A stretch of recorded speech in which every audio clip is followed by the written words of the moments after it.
Hello students, welcome to the online platform of Albedo, जहां आज हम लोग करने जा रहे हैं हमारे नीट में ऐड हुआ एक नया टॉपिक जिसका नाम है फ्रॉग।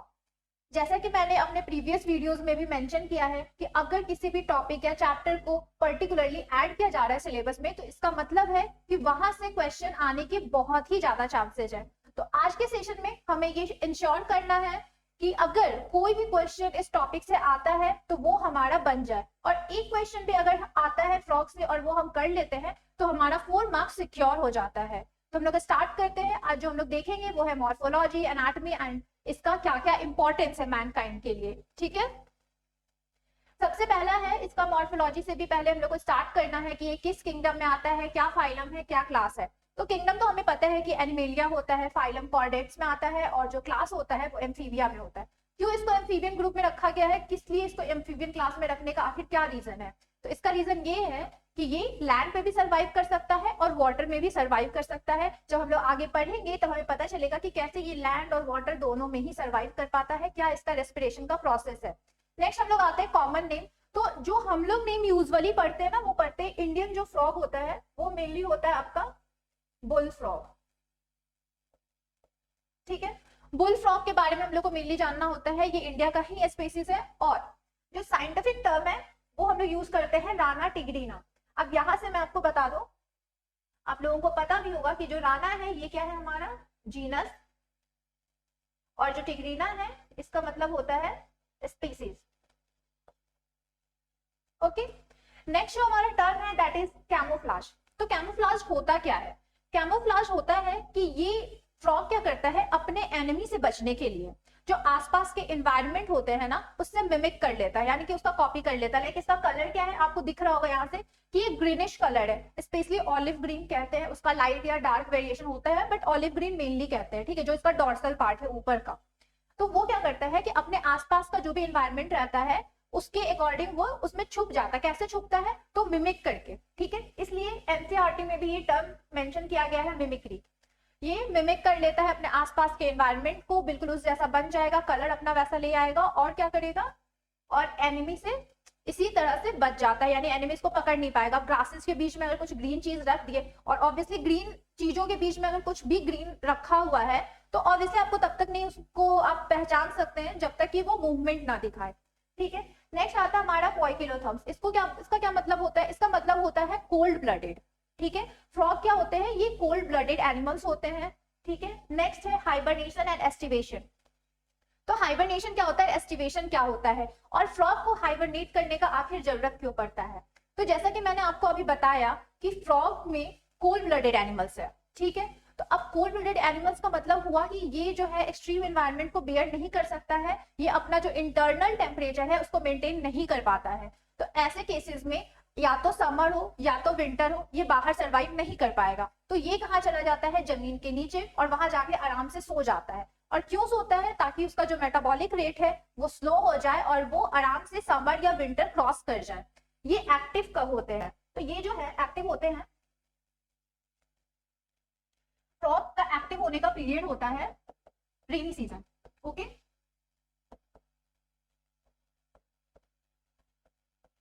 रेनी सीजन में ये फ्रॉग एक्टिव हो जाते हैं, और यही सीजन होता है इनका ब्रीडिंग भी। ब्रीडिंग सीजन भी इसी में होता है। ठीक है, यहीं पे आपको अक्सर देखा होगा आपने कि बारिश के मौसम में कहीं भी अगर पानी जमा हो जाता है तो स्पेशली रात को, क्योंकि काफी साइलेंस होता है तो बहुत ही क्लियर वॉइस सुनाई देता है फ्रॉग का, और वही पीरियड होता है इनका ब्रीडिंग का। अब आपने बहुत बार फ्रॉग की टर्राना जिसको बोलते हैं हम लोग हिंदी में, वो बहुत बार सुना होगा आवाज। तो आखिर वो होता क्या है? उस साउंड को हम लोग बोलते हैं क्रोकिंग। क्या कहते हैं हम लोग उसको? क्रोकिंग। और ये जो क्रोकिंग साउंड है ये किसमें देखा जाता है, मेल में या फीमेल में? तो ये देखा जाता है मेल फ्रॉग में। ठीक है, मेल फ्रॉग में आपको ये क्रोकिंग साउंड देखने के लिए मिलता है। और ये क्रोकिंग साउंड आपको क्यों निकालते हैं मेल फ्रॉग? तो वो निकालते हैं ताकि वो फीमेल फ्रॉग को अपने पास बुला सके। ठीक है, वो फीमेल फ्रॉग को अपने पास वो आवाज निकाल के बुलाते हैं, and then they will copulate, और फाइनली क्या होता है कि उनका प्रोडक्शन होता है गैमेट का, एंड देन फर्टिलाइजेशन होता है। तो आपको वैसे तो मैं टाइम बताते चली जाऊंगी, पर कुछ कुछ टर्म्स जो आपको ध्यान रखना है। पहला होता है सेक्सुअल डायमॉर्फिज्म। सेक्सुअल डायमॉर्फिज्म का क्या मतलब है कि इसमें मेल और फीमेल बिल्कुल अलग होते हैं। ठीक है, मेल और फीमेल अगर डिस्टिंग्विशेबल है, अलग अलग है, तो वो सेक्सुअल डायमॉर्फिज्म का पार्ट होता है। नेक्स्ट जो हमें जानना है वो जानना है कि ये जो साउंड होता है इसको हम लोग क्रोकिंग बोलते हैं, एक्टिव होता है रेनी सीजन में। और ये जो मैंने यहाँ लिखा है हाइबरनेशन, ठीक है, इस हाइबरनेशन का मतलब होता है विंटर स्लीप। अरे चेंज द कलर, ओके, इसका क्या मतलब होता है, विंटर स्लीप। और एस्टिवेशन का क्या मतलब होता है, समर स्लीप।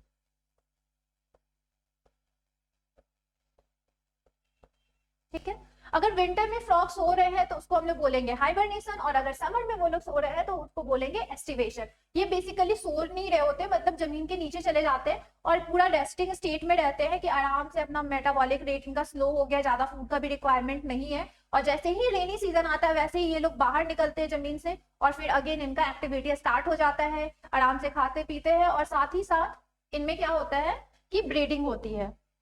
नेक्स्ट हम लोग जो ध्यान देंगे वो है इनके स्ट्रक्चर पे। क्या कि फ्रॉग का एक तो दो पार्ट होता है, ठीक है, एक होता है डॉर्सल और एक होता है वेंट्रल। तो डॉर्सल क्या होता है और वेंट्रल क्या होता है, तो जो हमारा बैक साइड का एरिया है उसको हम लोग कहते हैं डॉर्सल। डॉर्सल मीन्स बैक और वेंट्रल मीन्स फ्रंट। ठीक है, यहाँ से हम मेंशन कर सकते हैं कि डॉर्सल मतलब क्या हो गया, बैक स्ट्रक्चर। ठीक है, जो फ्रॉग का आपको पार्ट दिख रहा है, ये कौन सा पार्ट दिख रहा है आपको, तो डॉर्सल दिख रहा है। ठीक है, वेंट्रल में कौन सा पार्ट दिख रहा है, तो ये दिख रहा है आपको फ्रंट पार्ट। ठीक है, तो वो तो इनका फ्रंट, क्योंकि अब जैसे हम ही लोग हैं, अगर हम लोग बेंड कर जाए, ठीक है, तो बाहर से विजिबल क्या होगा हमारा, डॉर्सल यानी बैक पार्ट। ठीक है, उसी तरह से इन लोगों ने बेंड किया हुआ है, तो इनका जो अंदर का स्ट्रक्चर होगा, यानी कि इस तरफ का जो सरफेस होगा, इस तरफ का जो इनका सरफेस होगा, इसको हम लोग क्या बोलेंगे, इसको बोलेंगे हम लोग वेंट्रल सरफेस, और ये जो पोर्शन है इसको हम लोग बोलेंगे डॉर्सल सरफेस। ठीक है, नेक्स्ट जो हमें ध्यान देना है कि इसमें क्या क्या स्ट्रक्चर्स पाए जाते हैं, तो सबसे पहला जो हमें देखना है वो है इसका फोरलिम्ब, और ये आपको हिंडलिम्ब दिखता है। ठीक है, अब आता है कि पहले मैं स्ट्रक्चर बता देती हूँ, then I will tell their क्या क्या फीचर्स होते हैं उनके स्ट्रक्चर्स के। सबसे पहले तो आपको ये जानना है कि इसका जो बॉडी है दो पार्ट में डिवाइड है। पहला है आपका हेड, दूसरा है आपका ट्रंक। ठीक है, इसमें कोई नेक पोर्शन नहीं होता, कोई टेल नहीं होता, नेक और टेल दोनों एब्सेंट होते हैं, इसमें बस दो ही पार्ट में डिवाइड किया गया है इसको, हेड और ट्रंक। ठीक है, सबसे पहले हम लोग देखेंगे हेड को। तो हेड में आपको ये स्ट्रक्चर विजिबल है, ये क्या है हमारा टिम्पैनिक मेम्ब्रेन। इसको मैं थोड़ा और डिफरेंट कलर से करती हूँ ताकि आप लोगों को क्लियरली दिखे। ठीक है, ये जो आपको स्ट्रक्चर दिख रहा है, ठीक है, ये क्या है इसका टिम्पैनिक मेम्ब्रेन। क्योंकि फ्रॉग के पास एक्सटर्नल ईयर नहीं होता है हमारे जैसा, उनके पास यही मेम्ब्रेन प्रेजेंट होते हैं और इंटरनल ईयर होता है। ठीक है, एक्सटर्नल ईयर नहीं होता है फ्रॉग में, और वो इसी से सुनते हैं। नेक्स्ट है इनका आई। अब आई को अगर आप लोग गौर से देखोगे तो इसके किनारे किनारे एक मेम्ब्रेन प्रेजेंट है, इस मेम्ब्रेन का नाम होता है निक्टेटिंग मेम्ब्रेन। आखिर ये निक्टेटिंग मेम्ब्रेन करता क्या है, तो इसका काम होता है कि जब भी फ्रॉग पानी के अंदर जाएगा तो वो अपना आंख आराम से खोल सकता है। ये क्या करता है, उसको वाटर प्रूफ बना देता है उसके आई को। जैसे हम लोग स्विमिंग करने के लिए जाते हैं तो आपने देखा होगा कि अक्सर वो गॉगल्स हम लोग लगाते हैं या फिर जो भी, तो उसी तरह से इनके पास भी अपना एक खुद का मैकेनिज्म है। तो ये निक्टेटिंग मेम्ब्रेन क्या करता है, प्रोटेक्ट करता है आई को फ्रॉम वाटर जब ये पानी में होते हैं। ठीक है, क्लियर। नेक्स्ट हम लोग देखेंगे नॉस्ट्रिल। तो नॉस्ट्रिल सिंपल है, जैसे हमारे में नॉस्ट्रिल का क्या काम होता है, एयर के पैसेज का, सांस जाती है अंदर, सेम चीज इनमें भी है। ठीक, ये तो इनका माउथ हो गया। अब माउथ से बात आती है कि माउथ के अंदर आपका टंग प्रेजेंट होता है, और इस टंग का नाम होता है, ये जो टंग होता है एक्चुअली ये बाइलोब्ड होता है। कैसा होता है बच्चों, बाइलोब्ड। बाइलोब्ड कहने का क्या मतलब है कि ये दो पार्ट में डिवाइडेड होता है। ठीक है, और क्या इसके फीचर्स होते हैं, तो इनका एक फीचर होता है कि इनका जो डॉर्सल पार्ट होता है टंग का, ये फ्री रहता है, और जो आगे का फ्रंट पार्ट होता है वो फिक्स होता है। मतलब अगर ये टंग निकाल रहे हैं तो ये इस तरीके से अगर ये मान लो बाइलोब्ड पार्ट है टंग का, तो जब भी ये मुंह खोलते हैं इंसेक्ट को पकड़ने के लिए तो इनका बिल्कुल इस तरह से निकलता है टंग मुंह से। ओके, और इसका काम क्या होता है टंग का, तो टंग में स्टिकीनेस होता है, ठीक है, हल्का चिपचिपा होता है, तो वो इंसेक्ट को पकड़ने के लिए वो इजी पड़ जाता है। नेक्स्ट आते हैं हम लोग ये जो लाइन है जो इनके डॉर्सल पार्ट को दो पार्ट में डिवाइड कर रहा है, इसको हम लोग बोलते हैं मिड डॉर्सल लाइन। ठीक है, अब हम लोग क्या जानना है कि इनका स्किन कैसा होता है, तो इनका स्किन होता है मॉइस्ट। और क्यों होता है मॉइस्ट, तो पहला तो कि इनके पास प्रेजेंट होता है म्यूकस। ठीक है, ये म्यूकस क्या करता है, इनके स्किन को मॉइस्ट रखने में हेल्प करता है। ठीक है, तो आखिर इसका क्या काम है, क्यों जरूरत है कि स्किन को ये इतना मॉइस्ट रखने का, इतना चिपचिपा रखने का, ठीक है। तो उसका जो सबसे बड़ा रीजन है वो है इनका कि ये लोग क्या करते हैं, क्यूटेनियस रेस्पिरेशन। क्या करते हैं ये लोग, क्यूटेनियस रेस्पिरेशन। क्या मतलब होता है क्यूटेनियस रेस्पिरेशन का, मतलब अगर स्किन से ब्रीथ कर रहे हैं तो उसको क्या बोलेंगे हम लोग, वैसे रेस्पिरेशन को क्यूटेनियस रेस्पिरेशन, जहां पे स्किन यूज होता है, डायरेक्ट स्किन से ही ऑक्सीजन एब्जॉर्ब हो जा रहा है, ठीक है। और क्या जानना है आपको इनके बारे में, तो इनके लिम्स के बारे में जानना है। अभी आप यहाँ पे फोटो में भी आपको ये क्लियरली डिफ्रेंशिएट होगा, इनका जो फोर लिम्ब होता है और इनका जो हिंड लिम्ब होता है। तो हिंड लिम्ब आपको दिख रहा है काफी मस्कुलर है, काफी थिक लग रहा है। दूसरा चीज क्या होता है कि जो इनका हिंड लिम्ब होगा,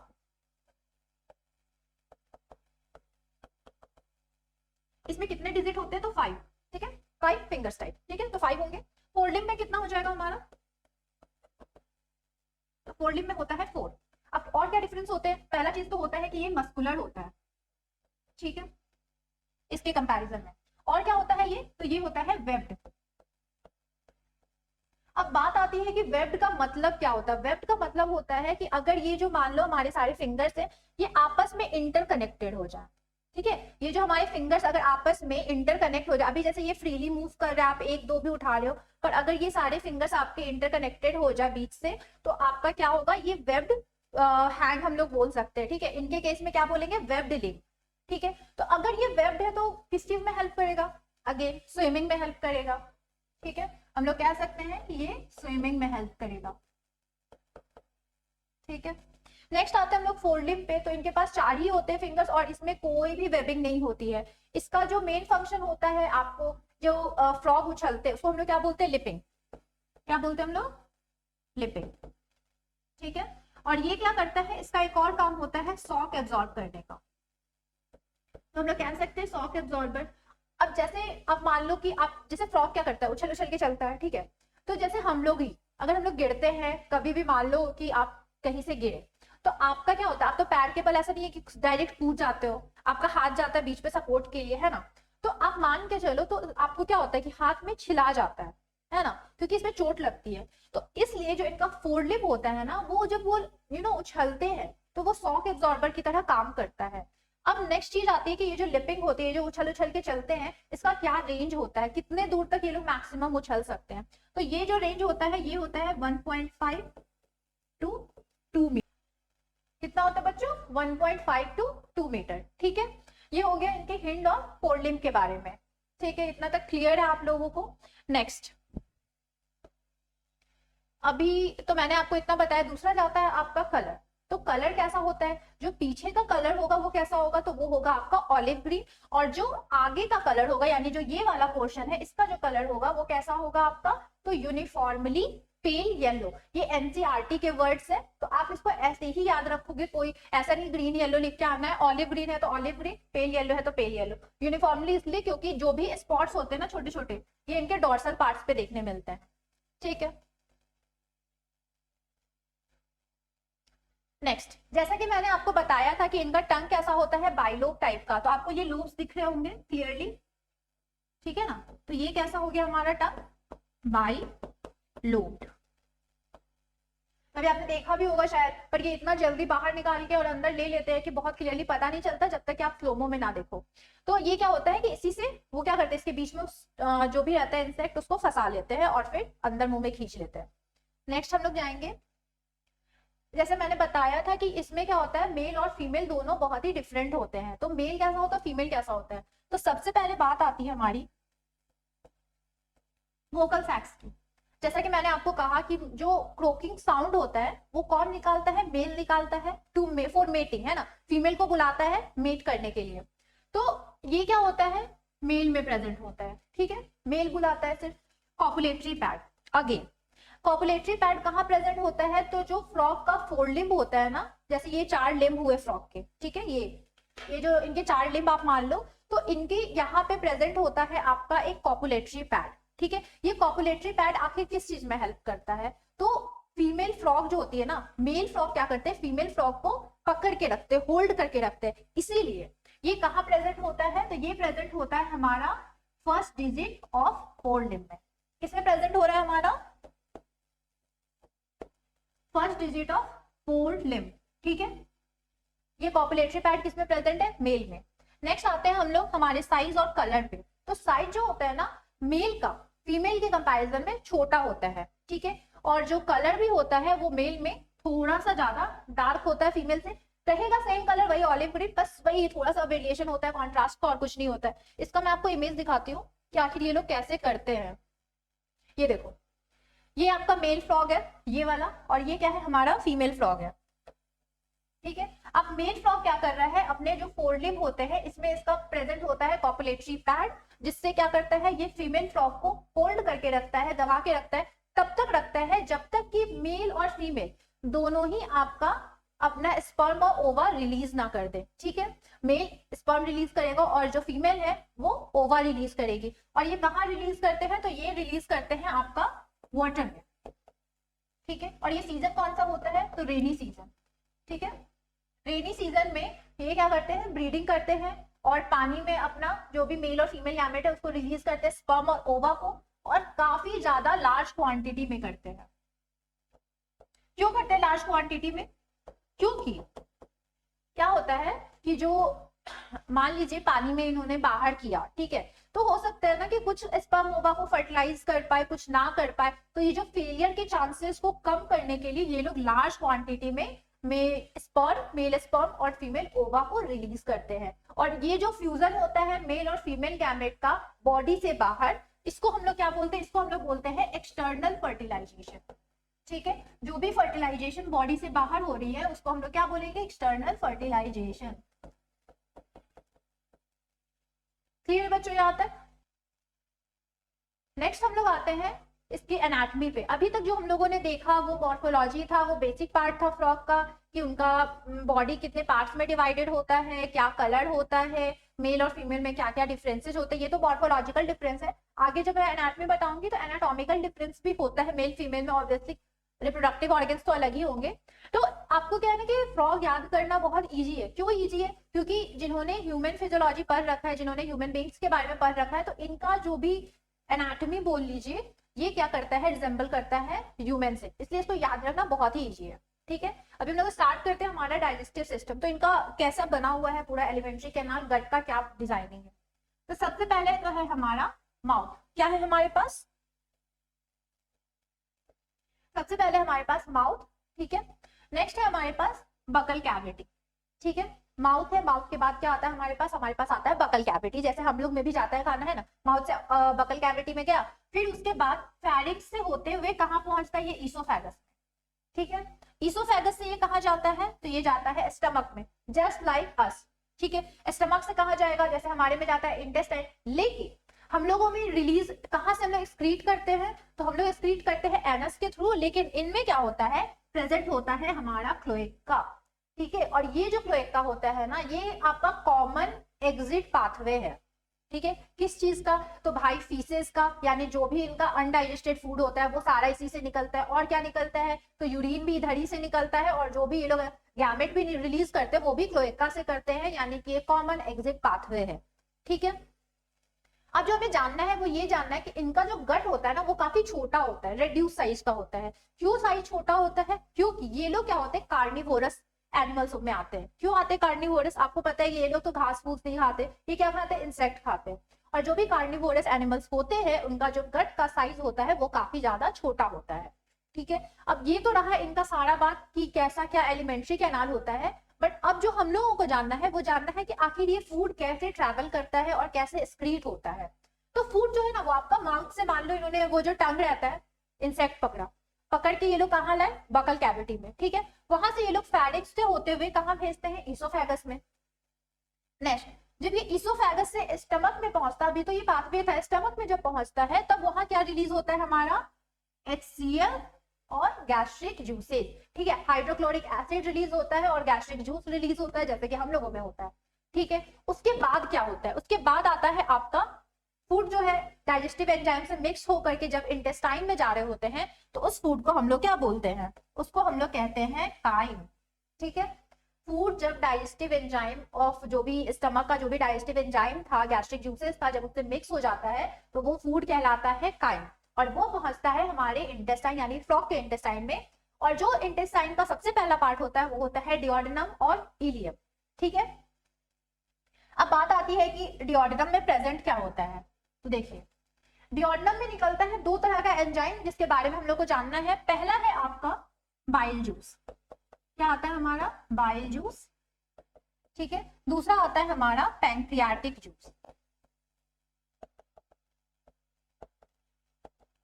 ये जो बाइल जूस है ये कहां से निकलता है, तो लीवर में के साथ आपका अगेन क्या प्रेजेंट होता है, गॉल ब्लैडर। ठीक है, गॉल ब्लैडर प्रेजेंट होता है लीवर के साथ, आगे एनाटॉमी में मैं आपको दिखाऊंगी। और ये क्या करता है, आपका सिक्रीट करता है क्या, बाइल जूस। और जो पैंक्रियाज होते हैं उनसे निकलता है पैंक्रियाटिक जूस। ठीक है, और आपको क्या ध्यान रखना है कि इनमें क्या होगा ना कि जो बाइल डक्ट होंगे और जो पैंक्रियाटिक जूस होते हैं वो दोनों एक ही डक्ट से रिलीज होते हैं जिसका नाम होता है कॉमन बाइल डक्ट। क्या होता है उनका नाम, कॉमन बाइल डक्ट। और ये दोनों मिलकर के कहाँ रिलीज करते हैं, तो ये रिलीज करते हैं आपका डिओडेनम में यानी कि इंटेस्टाइन में। उसके बाद आपको डिओडेनम से फिर जाता है इलियम में, और यहाँ इसी इंटेस्टाइन जो होता है इसको कह सकते हैं हम लोग स्मॉल इंटेस्टाइन, पर ये बहुत ज्यादा डिफरेंशिएटेड नहीं होता हमारी बॉडी की तरह। ठीक है, तो उसमें आपका वहीं से आपका डाइजेशन भी होता है और साथ ही साथ एब्जॉर्प्शन होना भी शुरू हो जाता है। अगेन एब्जॉर्प्शन कैसे होता है, एब्जॉर्प्शन के लिए विलाई प्रेजेंट होता है। क्या प्रेजेंट होता है, विलाई। ठीक है, माइक्रोविलाई प्रेजेंट होते हैं जो कि एब्जॉर्प्शन में हेल्प करते हैं। अब जो यहाँ बात आती है ये आती है कि ये बाइल जूस किसमें हेल्प करता है, तो ये बाइल जूस हेल्प करता है in the emulsification of fat. किसमें हेल्प करेगा, इमल्सिफिकेशन ऑफ फैट में। ठीक है, पैंक्रियाटिक जूस किसमें हेल्प करेंगे, तो फैट तो हमारा चला गया, तो बचा क्या हमारे पास, कार्बोहाइड्रेट एंड प्रोटीन। तो मैं यहाँ लिख देती हूँ कार्ब प्लस प्रोटीन, ये इसको डाइजेस्ट करेगा। ठीक है, उसके बाद क्या बचा, जो भी मान लो आपने डाइजेस्ट किया, एब्जॉर्ब हो गया। एब्जॉर्ब होने के बाद लास्ट क्या आता है, इजेशन। ये जाता है इनके रेक्टम में जहां ये स्टोर होता है और फाइनली ये रिलीज हो जाता है कहां से, तो क्लोएका से। तो क्या क्या हमने पढ़ा, हमने पढ़ा कि सबसे पहले ये लोग बाइलोग टंग से इंसेक्ट को मुंह में लाते हैं, फिर लाते हैं बकल कैविटी, जो उनका पोर्शन होता है टंग से खींचा बकल कैविटी में आया, वहां से ये लोग फैरिंक्स के होते हुए फूट जाता है इसोफेगस में जो कि काफी छोटे साइज का होता है, वहां से आता है स्टमक में। स्टमक में क्या प्रेजेंट है, तो स्टमक में प्रेजेंट है हाइड्रोक्लोरिक एसिड और गैस्ट्रिक जूस। ठीक है, हाइड्रोक्लोरिक एसिड और गैस्ट्रिक जूस में मिक्स होने के बाद ये जो फूड है इसको हम लोग क्या बोलते हैं, तो काइम। काइम कहाँ पहुंचता है, तो डिओडेनम में पहुंचता है। और ये जो आपका छोटा सा इंटेस्टाइन होता है ये बहुत ही ज्यादा छोटा होता है और रीजन है इसके कार्निवोरस होने का। ठीक है, तो इसमें क्या आता है, इसमें दो तरह के जूस आते हैं। पहला आता है आपका बाइल जूस जो कि रिलीज होता है आपका, अगेन वही गॉल ब्लैडर आपका सिक्रीट करता है। और दूसरा होता है आपका पैंक्रियाटिक जूस जो कि निकलता है पैंक्रियाज से। Bile juice emulsification of fat में हेल्प करता है, वहीं पैंक्रियाटिक जूस प्रोटीन और कार्ब्स में हेल्प करता है। ठीक है, उसके बाद आपका छोटे छोटे विलाई प्रेजेंट होते हैं आपके इंटेस्टाइन में उनके, और वहां से एब्जॉर्ब हो जाता है। और जो अनडाइजेस्टेड फूड है वो कहा जाता है रेक्टम में, जहां वो थोड़ी देर के लिए स्टोर होता है। और फाइनली इनका जो कॉमन एग्जिट पाथवे है उससे ये रिलीज हो जाता है। कॉमन एग्जिट गेट बोल सकते हैं, पाथवे तो नहीं, गेट बोल सकते हैं, दैट इज क्लोएका। ठीक है, क्वेश्चंस आपको इस तरह से भी पूछे जा सकते हैं कि क्लोएका से आखिर क्या क्या रिलीज होता है, तो आपको पता होना चाहिए इससे क्या रिलीज होता है। तो इससे जो फीकल मैटर है वो, जो आपका यूरिन है वो, और जो तीसरा चीज है आपका गैमेट, वो रिलीज होता है। ठीक है,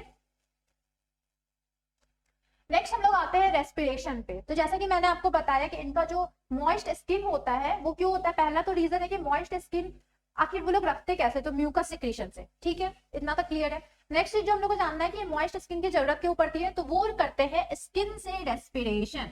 ठीक है, और ये स्किन से रेस्पिरेशन वो हर जगह कर सकते हैं, यूनिवर्सली। यूनिवर्सली कहने का मतलब है चाहे वो पानी में हो, चाहे वो जमीन पे हो, या फिर चाहे वो चले गए हो हाइबरनेट करने या एस्टिवेट करने। ठीक है, तो जो भी विंटर या समर स्लीप होता है इनका, जहां पे ये लोग आराम से जाके रेस्टिंग फेज में पहुंच जाते हैं, ठीक है, वहां पे भी ये लोग किस चीज से सांस लेते हैं, तो ये लोग सांस लेते हैं स्किन के थ्रू। लेकिन जब ये लोग लैंड पे रहते हैं तो इनके पास स्किन के अलावा भी बहुत सारे ऑप्शन होते हैं। क्या क्या होता है, पहला होता है हमारा लंग्स। ठीक है, पहला क्या होता है फ्रॉग में, लंग्स होता है। और इनका जो लंग्स है ना वो होता है पिंक कलर का। ठीक है, पिंक कलर का क्यूट सा लंग्स होता है, जैसे हम लोगों में सर्कुलेशन होता है वैसे ही होता है। लेकिन डिफरेंस कहाँ आता है, तो हार्ट के शेप में। हम लोग का कैसा है, तो हम लोग का 4 चैम्बर्ड है, लेकिन फ्रॉग का 3 चैम्बर्ड है। ठीक है, और दूसरा क्या है, ब्यूकोफेरेंजियल, अगेन वो बगल कैविटी के थ्रू से क्या करता है, डायरेक्ट एयर के कांटेक्ट में आया ऑक्सीजन डिफ्यूज किया बॉडी के अंदर, ठीक है। सेम स्किन से भी होता है। तो 3 तरह के रेस्पिरेशन हम लोग कहाँ देखने मिलते हैं, लैंड पे, दैट इज पल्मोनरी, बकोफेरेंजियल या ब्यूकोफेरेंजियल या फिर हमारा क्यूटेनियस, ठीक है। लेकिन क्यूटेनियस क्या है, यूनिवर्सल है। आप चाहे पानी में रहे, जमीन में रहे, चाहे सोने जाए, कहीं जाए, वो लोग स्किन से हमेशा सांस लेते हैं। नेक्स्ट, ये है उनका होल एनाटॉमी। अब यहां से आप देखो तो ये क्या है हमारा, ये है हमारा क्यूट सा हार्ट, ये क्या है, तो ये है हमारा लिवर, ठीक है। ये 2 लिवर है, जो भले ही विंग्स जैसा दिख रहा हो पर ये लिवर है, ठीक है। ये जो ग्रीन कलर का आपको पोर्शन दिख रहा है, ये क्या है, हमारा गॉल ब्लैडर है। और बच्चों, जो भी डायग्राम एनसीईआरटी में दी हुई है, मेक श्योर कि आप उसको एकदम अच्छे से रट जाओ, क्योंकि क्वेश्चन डायग्राम दे देते हैं और बोल देंगे कि ये ABCD है। अब A क्या है, B क्या है, या फिर बोल देंगे कि A का क्या फंक्शन होता है, B का क्या फंक्शन होता है। तो एनसीईआरटी में दिए गए जितने भी डायग्राम्स है, फ्लो चार्ट है, टेबल है, वो तो आपको पूरा याद होना चाहिए और वर्ड बाय वर्ड याद होना चाहिए, ठीक है। नेक्स्ट क्या है, जैसा कि मैंने आपको बताया कि लंग्स कैसा होता है इनका, क्यूट पिंक कलर का, ठीक है। नेक्स्ट हम लोग देखेंगे ये क्या है इनका, तो ये है इसोफेगस। फूड यहाँ से आता है, कहाँ जाता है, स्टमक में। और ये है इनका छोटा सा रेड्यूस साइज का इंटेस्टाइन, ठीक है।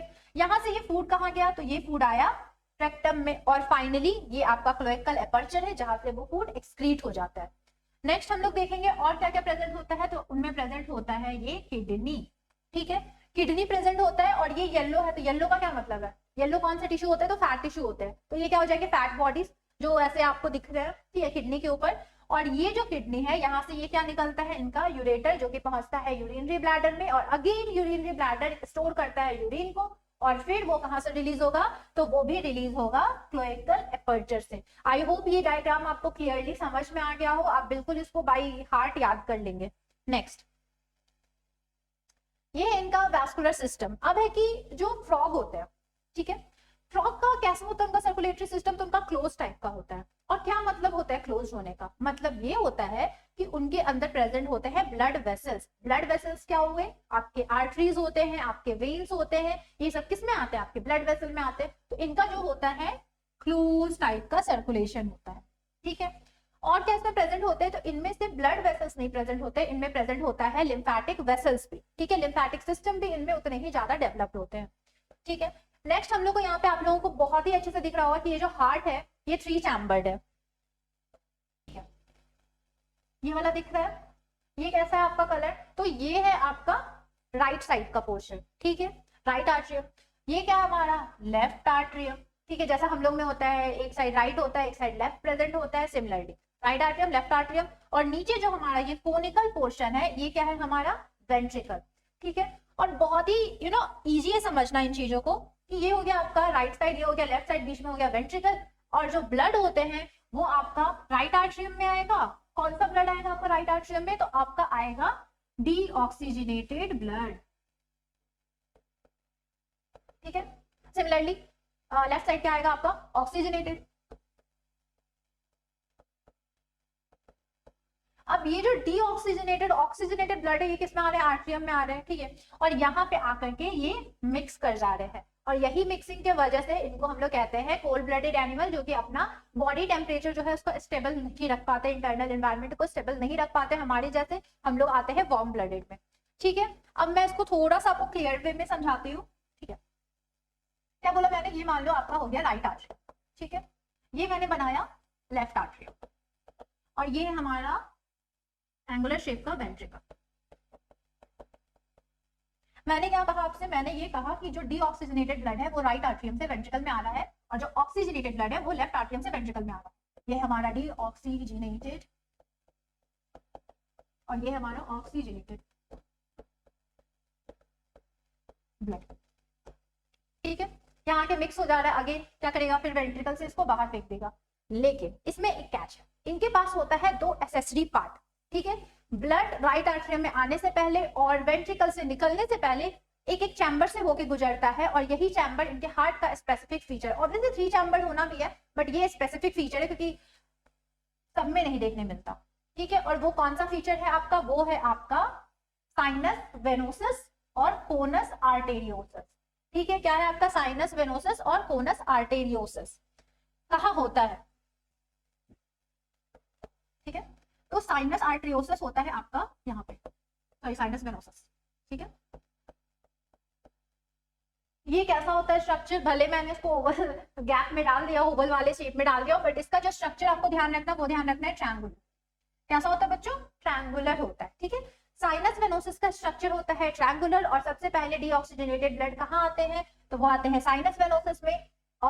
और इसके बारे में आपको जानना है कि आखिर प्रेजेंट कहाँ होता है, तो ये प्रेजेंट होता है डॉर्सल सरफेस, या डॉर्सली बोल सकते हैं, ठीक है। डॉर्सली ये प्रेजेंट होता है आपका साइनस वेनोसिस।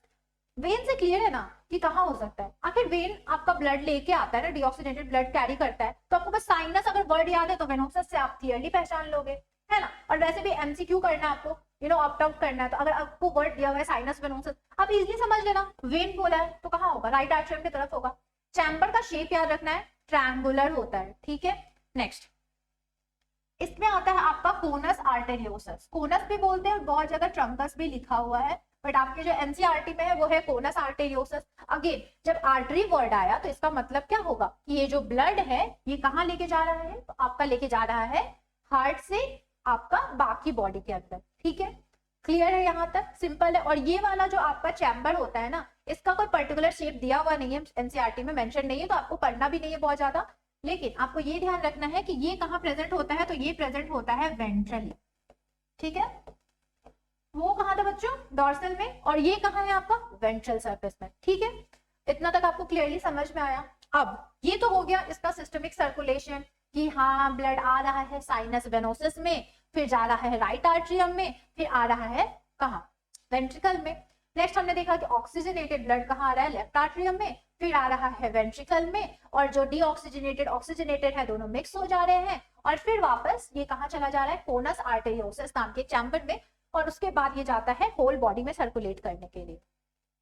और यहाँ पे भी ऑक्सीजनेशन का काम जो होता है वो कौन करता है, तो वो अगेन लंग्स करता है, जो मैंने बताया था, एक पिंक सा क्यूट सा स्ट्रक्चर होता है जो आपका हेल्प करता है किसमें, तो वो करता है ऑक्सीजनेशन में हेल्प, ठीक है। मिक्सिंग हो जाती है अलग बात है, ऑक्सीजनेशन चलते रहता है इनका। नेक्स्ट ये तो मैंने ब्लड वेसल और लिम्फ के बारे में बताया, लेकिन ये भी बताने से पहले मैं आपको थोड़ा बहुत, आई नो कि आर्टरी और वेन्स के बारे में आप लोग जानते होंगे, लेकिन उनमें और क्या क्या डिफरेंसेस होती है, क्या होता है आर्टरी और क्या होता है वेन्स, तो ये बेसिक डिफरेंस तो आपको पता होंगे कि आर्टरी में क्या होता है, आर्टरी का वॉल थिक होता है, वेन्स का क्या होता है, वॉल थिन होता है। आर्टरी जो होती है वो कहाँ से ब्लड कैरी करती है, तो वो ब्लड कैरी करती है from heart to all over the body, ठीक है। वही जो आपका वेन्स होता है वो ऑल ओवर द बॉडी से कहाँ लेके आता है, हार्ट में, ठीक है। जो आर्टरी होती है उसमें क्या होता है, वॉल्व नहीं प्रेजेंट होता है, वहीं वेन में होता है। क्यों होता है, क्योंकि वेन में आपका बैक फ्लो होने का चांसेस होता है, और उसका रीजन है आपका कि ब्लड का जो फ्लो होता है वो काफी स्लो और स्पीडी होता है। वहीं आपका जो आर्टरी होता है उसमें ब्लड का फ्लो काफी ज्यादा फास्ट होता है, ठीक है। इसके अलावा तो आपको एक पता ही है कि आर्टरी यूजुअली ऑक्सीजनेटेड ब्लड ही कैरी करती है, exception is only pulmonary artery, ठीक है। नेक्स्ट हम लोग आते हैं इसके ब्लड पे। अब ब्लड में तो सिमिलर है, जैसे हम लोग में रहता है आरबीसी, डब्ल्यूबीसी और प्लेटलेट, और जो लिम्फ है उसमें क्या डिफरेंस होता है लिम्फ और ब्लड में, तो लिम्फ में क्या होता है ना कि ना आरबीसी प्रेजेंट होते हैं और प्रोटीन की कमी होती है, ठीक है। लेकिन हम लोगों के आरबीसी में और फ्रॉग के आरबीसी में एक डिफरेंस होता है, हीमोग्लोबिन तो इनमें भी प्रेजेंट है, लेकिन इनमें क्या है, तो न्यूक्लिएटेड आरबीसी है। और ये क्वेश्चन में आ सकता है कि आरबीसी न्यूक्लिएटेड होता है कि नहीं होता है, तो हो सकता है आप इसको गलत कर सकते हैं, तो आपको ध्यान रखना चाहिए जो फ्रॉग का आरबीसी है वो कैसा होता है, न्यूक्लिएटेड होता है, ठीक है। Next WBC platelet, same function है जो हम लोगों में होता है, ब्लड कैसा हो जाएगा, तो रेड कलर का हो जाएगा।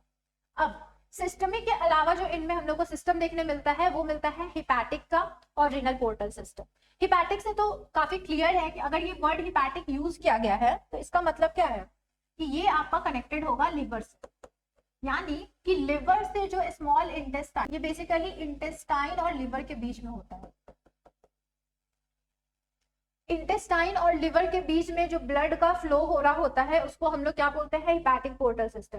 मतलब आप ऐसे समझो ना कि यूजुअली क्या होता है कि लोअर पार्ट से जो ब्लड होता है वो डायरेक्टली जाता है हार्ट में, और हार्ट से जाता है लंग्स में, ऑक्सीजनेशन होगा, और फिर वापस से हार्ट में जाता है, और हार्ट से बॉडी में। मगर ये क्या करता है, ये सोचता है कि हम चलो थोड़ा घूम के जाते हैं, एक स्ट्रेट रोड भी होता है और एक सर्कुलर भी होता है, तो हम लोग घूमते हुए थोड़े जा रहे हैं, तो यही घूमने वाले चीज को हम लोग क्या बोलेंगे, हिपैटिक पोर्टल। ध्यान रखना है कि अल्टीमेटली ब्लड जाता हार्ट में ही है, वहीं से पंप होगा, उसी के पास ये कैपेसिटी होती है पंपिंग की, ठीक है। और यहाँ पे मैं बता दूं, जो फ्रॉग का हार्ट होता है वो कैसा होता है, मायोजेनिक होता है, ठीक है। और दूसरा चीज कि ये ऑटो एक्साइटेबल होता है, ऑटो एक्साइटेबल होता है, अपने आप वो पंप कर रहा होता है, आप बाहर भी निकाल करके छोड़ दोगे तो कुछ देर तक वो हार्ट मूव करता रहेगा, ठीक है, थोड़ी देर तक। ये हो गया हार्ट के बारे में। हम लोग को जानना है कि लीवर से इंटेस्टाइन, ठीक है, इंटेस्टाइन से जो ब्लड लीवर की तरफ जा रहा है और फिर उस वो वाला जो सिस्टम, वो जो पार्ट होता है छोटा सा, उसको हम लोग बोलते हैं हिपैटिक पोर्टल सिस्टम। अल्टीमेटली वो लीवर से जाना हार्ट में ही है, बट ये छोटा सा एक सिस्टम अलग से इन्होंने रखा है। नेक्स्ट रीनल, हमें पता है कि रीनल अगर वर्ड यूज हुआ है तो इसका मतलब something is related to kidney, okay. तो ये ब्लड आखिर आता कहाँ से है, तो किडनी में ब्लड आता है आपका लोअर बॉडी से। कहां से आता है आपका, लोअर बॉडी पार्ट से। आपका जो लोअर बॉडी पार्ट है, यहां से आपका ब्लड कहां पहुंचेगा, ये पहुंचेगा आपका किडनी में, और किडनी में ही आपका जो जाता है, और ये जो सिस्टम होता है लोअर बॉडी पार्ट से किडनी में जाने का, इसको हम लोग बोलते हैं रेनल पोर्टल सिस्टम। अगर यही ब्लड डायरेक्टली पहुंच जाता तो वो सिस्टमिक में इंक्लूड हो जाता, पर ब्लड चाहे वो किडनी हो चाहे वो हमारा लीवर हो, जाता अल्टीमेटली हार्ट में ही है, बस ये होता है थोड़ा घूम के जाना, ठीक है। नेक्स्ट हमें जानना है एक्सक्रीटरी सिस्टम के बारे में, ठीक है, कि मेल में कैसा होता है, फीमेल में कैसा होता है। जो मेल हो, जैसे ह्यूमन बींग्स में क्या होता है कि मेल में जो जेनाइटल ट्रैक वाला रास्ता है और जो आपका यूरिन, मतलब यूरिन सिक्रीशन का रास्ता है, एक्सक्रीशन का रास्ता है, ठीक है, तो उसका जो पाथवे होता है कॉमन होता है ना, सेम होता है। यूरोजेनाइटल डक्ट, मतलब यूरिन भी उसी रास्ते से जा रहा है और आपके जो गैमेट होते हैं वो भी उसी रास्ते से जाते हैं। सेम चीज आपका मेल फ्रॉग में भी देखने को मिलता है। क्या होता है इनमें, तो आपको यहाँ से दिख रहा होगा, किडनी होती है, कितनी होती है, तो 2 होती है, 2, या फिर हम लोग कह सकते हैं 1 पेयर। कितना होता है ये किडनी, 1 पेयर। विजिबल है आपको, यहाँ पे ये किडनी है, ये कितना है, 2 है। नेक्स्ट क्या होता है, ये जो किडनी है ये कहाँ लेके जाएगी, तो यूरेटर में। आपका यूरेटर यहाँ है, ये किडनी था, ये यूरेटर है। इसको मैं दूसरे कलर से कर देती हूँ।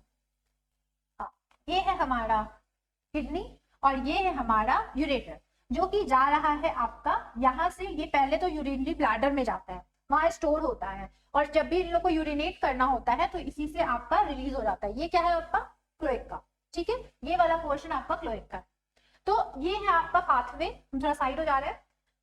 ये किडनी कितना हुआ, 1 पेयर। यूरेटस भी कितने होते हैं, 1 पेयर या 2 बोल सकते हैं, ठीक है। यूरोजेनाइटल डक्ट, यानी कि जहां से मेल गैमेट या मेल स्पर्म बोल लीजिए, और जहां से आपका यूरिन होता है, वो दोनों का पाथवे सेम होता है। और नेक्स्ट है आपका क्लोएका, यानी कि कॉमन एग्जिट गेट, वहां से निकल जाएगा। नेक्स्ट, कई बार क्वेश्चन इस तरह से भी पूछ सकते हैं वो लोग कि क्लोएका से क्या क्या निकलता है, यूरिन निकलता है, फीकल निकलता है, या फिर मेल या फीमेल गैमेट निकलता है। तो आपको मार्क क्या करना है, ऑल ऑफ दिस, ठीक है। नेक्स्ट हम लोग आएंगे फीमेल एक्सक्रीटरी सिस्टम में। फीमेल एक्सक्रीटरी सिस्टम भी अगेन ह्यूमन की तरह ही है, कि इसमें क्या होगा, जो यूरिन का पाथवे है और जो गैमेट रिलीज का पाथवे है, दोनों पाथवे होगा अलग। कैसे, तो यहाँ पे भी आपको किडनी देखने को मिल रहा है। किडनी कितना है, 1 पेयर।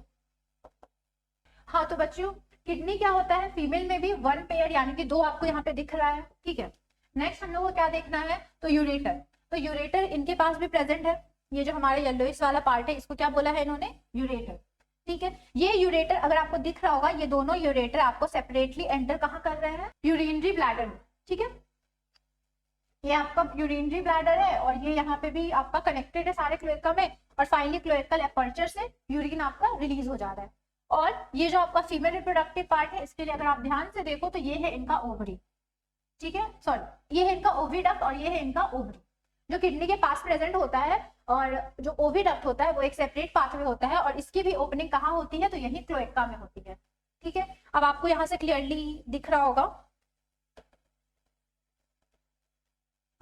आप ध्यान से देखो तो ये जो यूरेटर है ये भी यही एंटर कर रहा है, फिर ये वाला जो आपका यूरेटर है ये भी यही एंटर कर रहा है, और जो आपका ओविडक्ट है वो भी आपका यही एंटर कर रहा है, ठीक है। और पाथवे ये है, सिंपल है। यहाँ पे आपका यूरेटर से डायरेक्ट यूरिन आप क्लोएका होते हुए निकल गया, और ओविडक्ट से आपका गैमेट गया क्लोएका में, वहां से वो निकल गया, ठीक है। अब आते हैं हम लोग फ्रॉग के कंट्रोल एंड कोऑर्डिनेशन के ऊपर। तो क्या होता है इसमें, पहला चीज जो हमें जानना है कि दो तरह से ये कंट्रोल करता है। पहला होता है इनका नर्वस सिस्टम, दूसरा होता है इनके पास हार्मोनल। ठीक है, क्या होता है इनके नर्वस सिस्टम में, तो नर्वस सिस्टम में अगेन आता है आपका सेंट्रल, पेरिफेरल, ऑटोनॉमस। ठीक है, और जो आपका हार्मोनल होता है ऑब्वियसली है हार्मोन से ही होगा। हार्मोन्स में क्या क्या आता है आपके, तो ये सारे आपके जितने भी हार्मोन दिए हुए ये आपको पढ़ना, pituitary, pineal, thymus, thyroid and parathyroid, और pancreatic islet, adrenal and gonads. लेकिन इसके बारे में बहुत ज्यादा डिटेलिंग में नहीं जानना है, आपके लिए जो सबसे ज्यादा इंपॉर्टेंट है वो है आपका थायराइड। ठीक है, क्यों इंपॉर्टेंट है थायराइड, तो थायराइड से रिलीज होता है आपका थायरॉक्सिन। क्या रिलीज होता है आपका, थायरॉक्सिन, और ये थायरॉक्सिन आपको हेल्प करता है मेटामॉर्फोसिस में। क्या होता है मेटामॉर्फोसिस, मेटामॉर्फोसिस होता है वो एक लाइफ साइकिल पूरा होता है। ठीक है, जैसे मान लीजिए एक्सटर्नल फर्टिलाइजेशन हुआ, एग में कन्वर्ट किया, फिर लार्वा बनता है, फिर टैडपोल बनता है, एंड देन फाइनल फ्रॉग बनता है। तो जो टैडपोल और जो आपका फ्रॉग होता है ना, वो काफी ज्यादा डिफरेंस होता है उनमें। तो ये जो ड्रास्टिक चेंज आ रहा है ना, जैसे कि आप ऐसे समझो ना कि जैसे हम लोग का बचपन का फोटो है, तो लोग देख के तो बोल देते ना कि अच्छा ये इसी का बचपन का फोटो है, या फिर ये मतलब रिजेंबल तो करता है आपका बचपन का फोटो, पर फ्रॉग का ऐसा नहीं होता। फ्रॉग के जो लिम्स वगैरह डेवलप करते हैं, या जो एम्फीबियन वाला उसका नेचर आता है, ये टैडपोल स्टेज में प्रेजेंट नहीं होता, ये उनका मैच्योर स्टेज में जाता है। तो ये जो ड्रास्टिक चेंज है ना, कि एकदम अलग ही कुछ फीचर बना दे रहा है, इसी प्रोसेस को हम लोग कहते हैं मेटामॉर्फोसिस। हर चेंज को हम लोग मेटामॉर्फोसिस में नहीं डालेंगे। ठीक है, और इस मेटामॉर्फोसिस में कौन हेल्प करता है, तो थायरॉक्सिन हेल्प करता है। नेक्स्ट, ये है आपका नर्वस सिस्टम, ये डॉर्सल व्यू है और वेंट्रल है। ठीक है, इसमें आपको जो ध्यान रखना है कि देखिए ब्रेन आपको तीन पार्ट में डिवाइड किया गया, फोर ब्रेन, मिड ब्रेन और हिंड ब्रेन।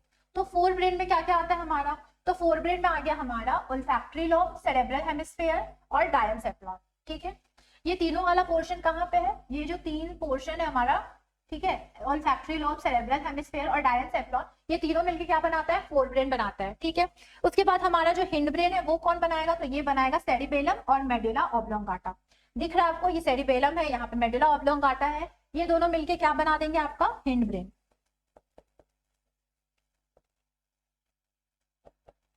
और ये जो आपको दिख रहा है ऑप्टिक लोब, ठीक है, ये दो जो लोब है आपके, ये क्या है, आपके मिड ब्रेन के पार्ट है। ठीक है, मिड ब्रेन काफी बड़ा नहीं होता, छोटा सा ही होता है, और जो आपका ये वाला पोर्शन है ये क्या आ जाएगा आपका फोर ब्रेन का पार्ट। ठीक है, तो फ्रॉग का ब्रेन भी होता है वो तीन पार्ट में डिवाइडेड होता है। इसके अलावा ब्रेन के अलावा क्या प्रेजेंट होता है फ्रॉग में, तो प्रेजेंट होता है स्पाइनल कॉर्ड। स्पाइनल कॉर्ड के बारे में ज्यादा कुछ नहीं जानना है, इसमें बस ये याद रखना आपको कि एक फोरामेन मैग्नम इसमें प्रेजेंट होता है स्पाइनल कॉर्ड में। ठीक है, क्रेनियल नर्व्स कितने होते हैं, तो 10 पेयर्स। ठीक है, और जो सिंपैथेटिक और पैरासिम्पैथेटिक है वो आपका आता है ऑटोनॉमिक में। आपको बहुत ज्यादा डिटेल में नहीं जाना, इतना आपके लिए काफी। नेक्स्ट हम लोग आएंगे, यही पार्ट है, देख रहे हैं आप लोगों को fore brain, mid brain, hind brain, जैसा कि मैंने बताया, cerebral hemisphere, diencephalon, olfactory lobe. Fore brain का पार्ट है, मिड ब्रेन का पार्ट है ऑप्टिक लोब, और जो हिंड ब्रेन है उसमें सेरिबेलम और मेडुला ऑब्लोंगाटा आता है। नेक्स्ट, अब आते हैं हमारे सेंसरी ऑर्गन पे। जैसे हमारे अंदर सेंसरी ऑर्गन प्रेजेंट है, उसी तरह से फ्रॉग के अंदर भी प्रेजेंट होते हैं। तो सबसे पहला जो आता है वो आता है इनका टच। तो टच कैसे होता है, तो सेंसरी पैपिला प्रेजेंट होता है इनके बॉडी में, जिससे इनको टच का पता चल जाता है। नेक्स्ट आता है टेस्ट। तो टेस्ट के लिए इनके पास छोटे छोटे बर्ड्स रहते हैं, तभी जो ये इंसेक्ट लेते हैं उसका जो जायका होता है, उसका जो फ्लेवर होता है उनको फील हो पाता है। नेक्स्ट आता है इनका स्मेल। तो सांस वो लोग कैसे लेते हैं, मैंने दिखाया था कि उनका जो बॉडी था उसपे छोटे छोटे नॉस्ट्रिल लगे हुए थे, और यहाँ पे उनके अंदर क्या प्रेजेंट होता है, उसमें नाजल एपिथेलियम, और ये हेल्प करता है उनको स्मेल लेने में। तब पता चलता है अच्छा कहीं इंसेक्ट है, बहुत फ्लेवरफुल उनके लिए फ्लेवरफुल रहता है। बट यू नो कुछ कंट्रीज में, कुछ कल्चर में लोग इंसेक्ट को भी फ्राई करके खाते हैं। आपने भी देखा होगा बीटल्स वगैरह जो भी होते हैं। Okay, now the vision. Vision जो होता है फ्रॉग का वो होता है सिंपल। ठीक है, कैसा विजन होता है, सिंपल, और ये होता है मोनोलॉक्यूलर। ठीक है, कॉकरोच में आपने पढ़ा हुआ उसका जो आईज होता है वो मोजैक विजन होता है। ठीक है, बहुत ही कॉम्प्लेक्स स्ट्रक्चर होता है, मगर इसका जो आई होता है वो काफी ज्यादा सिंपल होता है, और इसको हम लोग कहते हैं मोनोलॉक्यूलर विजन। नेक्स्ट है हियरिंग। तो आपको मैंने बताया था कि इनके पास क्या प्रेजेंट था, टिम्पैनिक मेम्ब्रेन। इनके पास एक्सटर्नल ईयर नहीं होता है, इनके पास होता है इंटरनल ईयर। क्या होता है, टिम्पैनिक मेम्ब्रेन और इंटरनल ईयर। तो ये था आपका 5 इनका सेंस ऑर्गन। ये तो मैंने आपको बताया कि कैसे वो लोग कॉपुलेट करते हैं या मीटिंग करते हैं। ठीक है, नेक्स्ट आता है इनका मेल रिप्रोडक्टिव सिस्टम। तो मैंने बताया है कि मेल रिप्रोडक्टिव सिस्टम में कॉमन पाथवे होता है यूरिनेशन का, और मतलब यूरिन के ट्रांसपोर्टेशन का और मेल गैमेट का भी। तो अभी देखेंगे हम लोग, ये हमारा टेस्टिस, फिर आते हैं हम लोग वासा इंफ्रेंशिया में। टेस्टिस कितना होता है, तो इसको बोल सकते हैं 1 पेयर या फिर 2 होता है नंबर में। वासा इंफ्रेंशिया का नंबर कितना होता है, तो 10 to 12 होता है, ठीक है। और ये जो वासा इंफ्रेंशिया है ये जाता है आपका किडनी में। कैसे जाता है, तो जाता है आपका विडर्स कैनाल के थ्रू। यहाँ पे आप देख रहे होगे ये जो स्ट्रक्चर इन्होंने बना के रखा है छोटा छोटा, इसका नाम क्या है, विडर्स कैनाल। आपको ध्यान रखना है कि टेस्टिस से वासा इंफ्रेंशिया लेके जाता है किडनी में, और किडनी में प्रेजेंट होता है विडर्स कैनाल, और वहां से ही ये लोग कॉमन पाथवे की तरफ मूव करते हैं, जिसका नाम है यूरोजेनाइटल डक्ट, ठीक है। किडनी से यूरिन भी इसी से निकल रहा है, और जो मेल गैमेट है वो भी इसी से निकल रहा है। नेक्स्ट हम लोग आएंगे क्लोएका पे। क्लोएका क्या होता है, इनका कॉमन एग्जिट पाथवे होता है जहां से ये लोग फाइनली निकल जाते हैं। नेक्स्ट, ये है हमारा फीमेल रिप्रोडक्टिव सिस्टम। तो फीमेल में तो बहुत सिंपल है क्योंकि सेपरेट ही पाथवे है। तो यहाँ से हम लोग को दिख रहा है ये जो ग्रीन कलर का पार्ट है ये है हमारा क्या, ओविडक्ट, और ये जो आपको पर्पल सा हल्का सा विजिबल होगा ये क्या है, हमारा ओवरी। ओवरी अगेन कितने होते हैं, 2 होते हैं, या कह सकते हैं 1 पेयर में होता है, और ओविडक्ट भी अगेन 1 पेयर होता है। इसका जो कॉमन एंट्रेंस है ये क्लोएका में देखो सेपरेटली ओपन हो रहा है, और ये दोनों क्या है, यूरेटर, ये भी सेपरेटली ओपन हो रहे हैं, और यही डिस्टिंग्विशेबल फीचर होता है मेल और फीमेल का, ठीक है। बाकी ओवरी और टेस्टिस तो है, ठीक है। जहां तक आपको क्लियर है, ovaries, oviduct, cloaca, simple. Next मैंने मेटामॉर्फोसिस बताया था कि थायराइड ग्लैंड से निकलता है थायरॉक्सिन, जो कि इंपॉर्टेंट होता है मेटामॉर्फोसिस के लिए। और जो फ्रॉग का स्टेज होता है लाइफ का वो होता है 4। पहला आता है आपका एग। एग कैसे फॉर्मेशन होता है, एक्सटर्नल फर्टिलाइजेशन से एग का फॉर्मेशन हुआ। देन नेक्स्ट आता है आपका लार्वल फेज, यानी लार्वा का फॉर्मेशन होगा, और फिर थर्ड आता है आपका मेटामॉर्फोसिस वाला स्टेज, ठीक है। और फाइनली आपका आ जाता है एडल्टहुड, ठीक है। दिख रहा है अब आपको कि लार्वल स्टेज में क्या इसके पास लिम्स थे, नहीं थे, इनके पास टेल है। क्या फ्रॉग में मैंने बताया टेल है, नहीं, इनके पास हेड और ट्रंक होता है, टेल नहीं होता है। ये वाटर में ही सर्वाइव कर पाते हैं, बट ये वाटर और लैंड दोनों पे सर्वाइव करते हैं। तो ये लग रहा है कि बड़ा होकर के ये ऐसा बन जाएगा, है ना। बहुत अनएक्सपेक्टेड चीजें होती है जो आपके साथ में कभी कभी लाइफ में हो सकती है, बट यू नो फ्रॉग में भी ये सब चीज देखने को मिलता है। तो ये आपको ध्यान रखना है कि मेटामॉर्फोसिस सिर्फ ड्रास्टिक चेंज को बोलेंगे, ठीक है। अब आता है इसके साथ हम लोग का जो फ्रॉग का एनाटॉमी और मॉर्फोलॉजिकल पार्ट था वो हम लोगों ने फिनिश कर लिया। हम लोग ने जान लिया कि क्या होता है फ्रॉग। लास्टली आखिर क्या इंपॉर्टेंस है, ऑब्वियसली अगर भगवान ने किसी चीज को बनाया है इस धरती पे तो सबका कुछ ना कुछ फंक्शन होगा। तो उसी तरह से फ्रॉग का क्या फंक्शन है, तो फ्रॉग का आपको दिख रहा है यहाँ पे कि ये क्या कर रहा है, इंसेक्ट को खा रहा है। अब आपने नोटिस क्या होगा कि रेनी सीजन में क्या होता है ना कि इंसेक्ट का बहुत ही ज्यादा नंबर बढ़ जाता है, और ये जो इंसेक्ट है वो ना सिर्फ आपको परेशान करते हैं बल्कि जो फार्मर जो क्रॉप का प्रोडक्शन होता है उसको भी बर्बाद कर देते हैं। अब इंसेक्टिसाइड स्प्रे करने से तो बहुत इजी है ना कि फ्रॉग आए उसको खा दे, है ना। तो ये क्या करेगा, पहला चीज तो फार्मर के लिए यूजफुल हो गया कि क्रॉप प्रोटेक्ट हो गया। दूसरा क्या करता है कि ये जो है वो इकोलॉजिकल बैलेंस को मेंटेन करता है। जैसे रेनी सीजन में लार्ज नंबर ऑफ इंसेक्ट आ जाते हैं। अब मान लो लिजर्ड नहीं है आपके घर में, फ्रॉग, ये लोग लिजर्ड को देख के ऐसे डर जाते हैं कि ओ माय गॉड, ये ऐसे दीवार पे लड़कियां तो आई थिंक डर के मारे भागना शुरू कर देती है जैसे ही उन्होंने देख लिया लिजर्ड तो। लेकिन यही लिजर्ड हेल्प करता है आपका सारा इंसेक्ट को फिनिश करने में घर में। ऑब्वियसली घर में मेढक तो होता नहीं, लेकिन बाहर में मेढक भी ये रोल उतना ही निभाता है, ठीक है। रेनी सीजन में निकलता है और सारे इंसेक्ट का सफाया कर देता है। तो ये आपका ना सिर्फ क्रॉप की प्रोटेक्शन में हेल्प करता है बल्कि जो आपका इकोलॉजिकल बैलेंस है उसको भी मेंटेन करता है। आप इकोलॉजिकल बैलेंस बोल लो, आप बोल लो कि जो फूड चेन होता है उसको भी बैलेंस करके रखता है, ठीक है। तो ये दोनों यूज है इसका फ्रॉग इसलिए मैनकाइंड के लिए इंपॉर्टेंट है। इसी के साथ हम लोग का आज का सेशन होता है कंप्लीट। मिलते हैं आपसे नेक्स्ट वीडियो में जहां पे फिर एक ऐसा ही एडेड जो टॉपिक है नीट का उसको लेकर के आएंगे। आई होप आप लोग इसको अच्छी तरह से समझे हो, और जिन भी बच्चों को ये पीडीएफ चाहिए होगा ये इस वीडियो के डिस्क्रिप्शन बॉक्स में डाल दिया जाएगा। टेलीग्राम चैनल है उसके ऊपर आप जा करके ये पीडीएफ निकाल सकते हैं। तब तक के लिए ऑल द बेस्ट, मन लगा के पढ़िए एंड बाय बाय।